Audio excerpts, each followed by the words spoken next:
students, today we will learn about 10th Science 1, Chapter 3rd, Chemical Reactions and Equations. In this session, we will discuss about some endothermic and exothermic reactions and their information.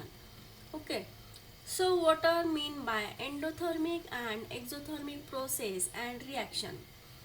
During the exothermic chemical reaction, if heat is given out, okay, then this type of reaction is called as an endothermic reaction. Here calcium oxide plus water, which is in liquid state, it will give calcium hydroxide plus heat is given out.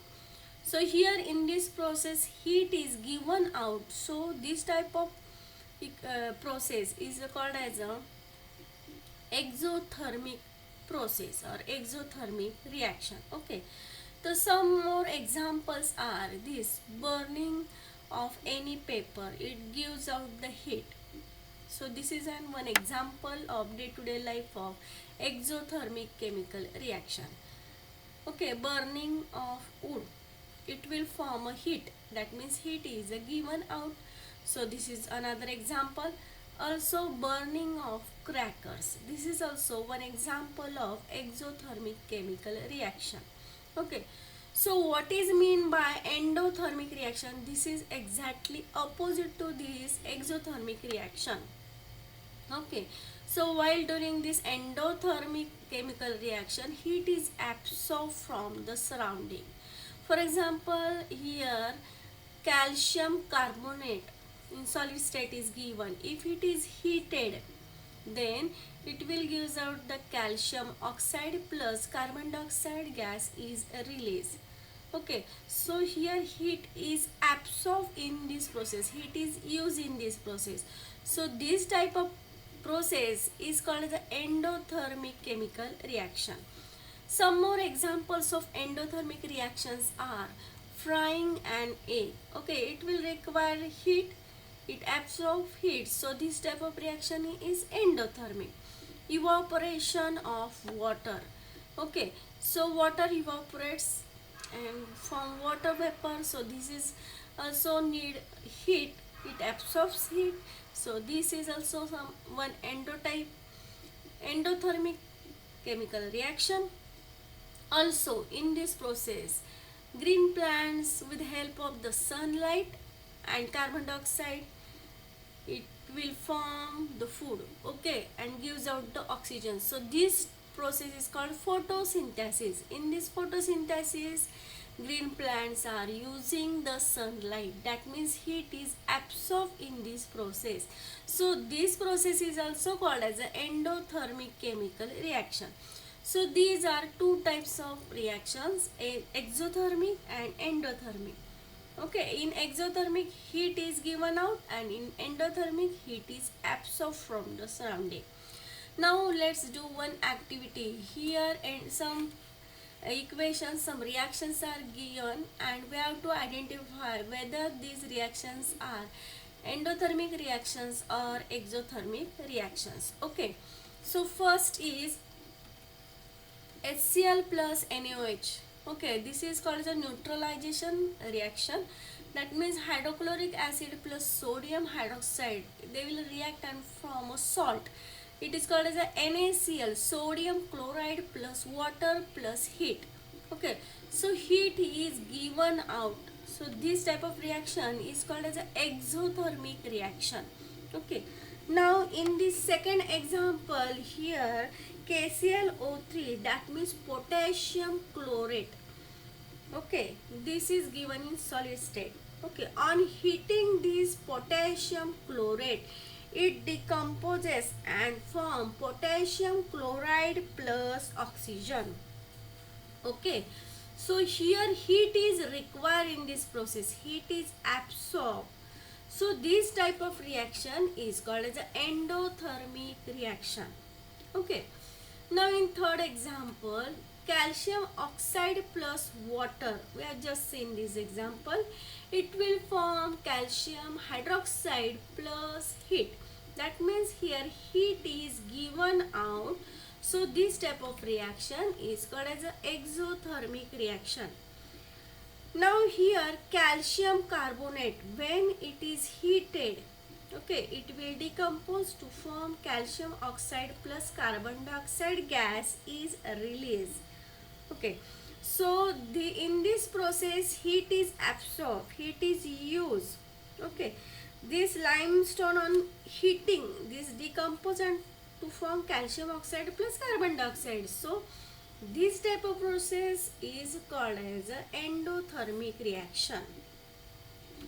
Now here we must know that the rate of chemical reaction, that means on which factors the rate of chemical reaction depends. So first, nature of reactant.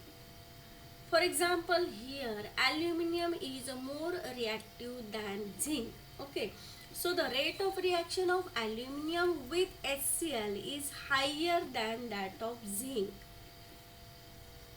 Now second one, size of particles of reactants. Okay, if the smaller size of reactant of the particle, then the rate of reaction is higher.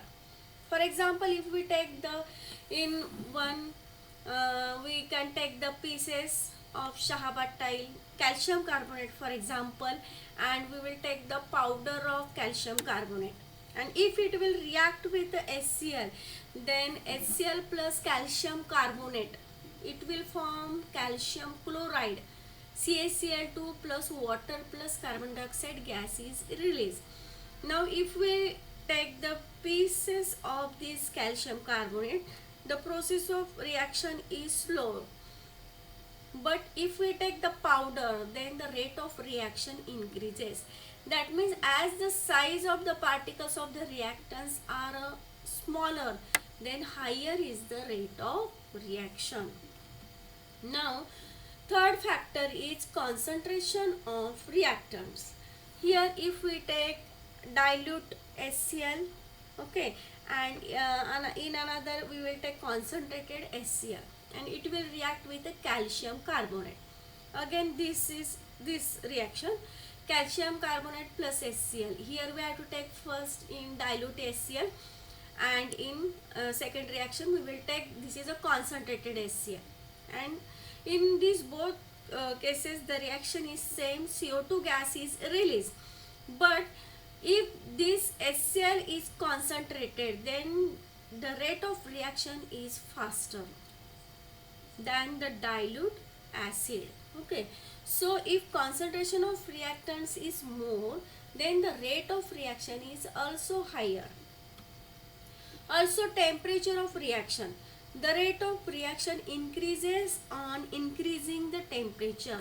One of the example of day-to-day life is if cookies, if we are making the cookies bake faster at a higher temperature, or if we take the limestone, if we heat CaCO3, okay, and this will decompose to form a carbon dioxide, and this carbon dioxide, this turns the lime water in milky.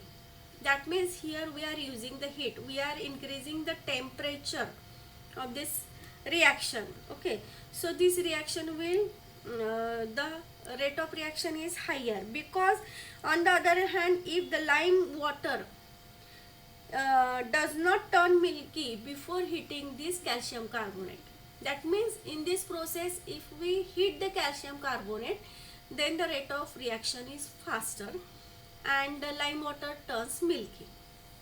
That means here the rate of reaction increases with the temperature.